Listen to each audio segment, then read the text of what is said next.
વડોદરા શહેરના રોયલ મેળામાં બનેલી દુર્ઘટના મામલે મ્યુનિસિપલ કમિશનર દિલીપ રાણાએ પ્રતિક્રિયા આપી છે। તમામ પ્રક્રિયા બાદ પાલિકા તરફથી પરમિશન આપવામાં આવી હતી, પરંતુ જે રીતની પરમિશન આપવામાં આવી હતી તે કરતાં વધારે રાઇડ મેળામાં રાખવામાં આવી હતી। જે રાઇડમાં આ બનાવ બન્યો છે તે રાઇડ પણ વધારાની હતી। જે પ્રકારની ત્રુટિઓ સામે આવી છે તેને જોતા મેળો બંધ થવો જ જોઈએ। પોલીસ આ મામલે કાર્યવાહી કરી જ રહી છે।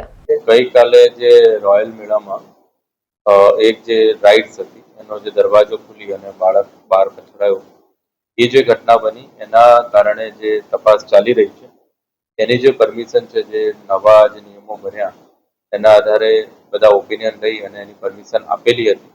અહીંથી જે બે પરમિશનો આપવાની હતી ફાયર અને આરોગ્ય એ બંને પરમિશનો પણ આપેલી હતી, પરંતુ જે પ્રાથમિક અહેવાલો આજે સવારે અને ગઈકાલ સાંજે હતા અમારી જોડે એ પ્રમાણે જે રાઇડ હતી એ જેણે પરમિશન લીધી એ એનાથી વધારાની રાઇડ જે વધારાની રાઇડ હતી એના કારણે એ વધારાની રાઇડ હતી અને એમાં જ આ દુર્ઘટના થઈ છે। એટલે જે પોલીસે એના જે રાઇડ ચાલક છે જે ચલાવનાર છે અને માલિક એ બંને સામે જે કાયદાકીય કાર્યવાહી પોલીસ કરી રહી છે, અમે પણ એનું ઇન્સ્પેક્શન કરી રહ્યા છીએ અને આ જ આધારે જે નવા નિયમોમાં જેટલા સમયમાં ઇન્સ્પેક્શન કરવાનું હોય અમે કરી રહ્યા છીએ। આની અન્યમાં પણ હાલ આ રાઇડની વાત કરીએ, આ લોકમેળાની વાત કરીએ તો એ ડિસેમ્બરમાં આ લોકમેળો લગભગ એને ડિસેમ્બરના પહેલા વીકમાં જ પરમિશન મળેલી છે, હજી 15-20 દિવસ જ થયા છે, પરંતુ એની એ ભૂલ સ્પષ્ટપણે દેખાઈ આવે છે કે જેની પરમિશન નથી એના સિવાયની એ રાઇડ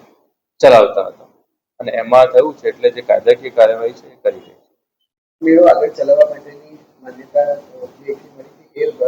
ચાલુ રહેશે કે મેળા મેં કીધું એ પ્રમાણે મેળામાં અથવા રાઇડ્સની જે નવા નિયમ પ્રમાણે પરમિશન સીપી સાહેબ આપે છે એટલે એ પ્રમાણે એ લોકો નિર્ણય લેશે। પણ જે આ વાત એવી છે કે જે રાઇડ્સમાં ઓપિનિયનો આપ્યા પાલિકાએ બે ઓપિનિયન અને એના આધારે જે મંજૂરી મળી એ સિવાયની રાઇડ હતી, એટલા માટે થઈને એ બંધ જ રહેવું જોઈએ। અમે ગઈકાલે સીપી સાહેબ જોડે વાત કરી હતી અને એને બંધ કરાવ્યો હતો અને આ બંધ જ રહેશે અને લાયસન્સ કેન્સલ જ કરવું જોઈએ, પરંતુ એ પ્રોપર નિર્ણય પોલીસ કમિશનર ત્યાંથી થવાનો છે।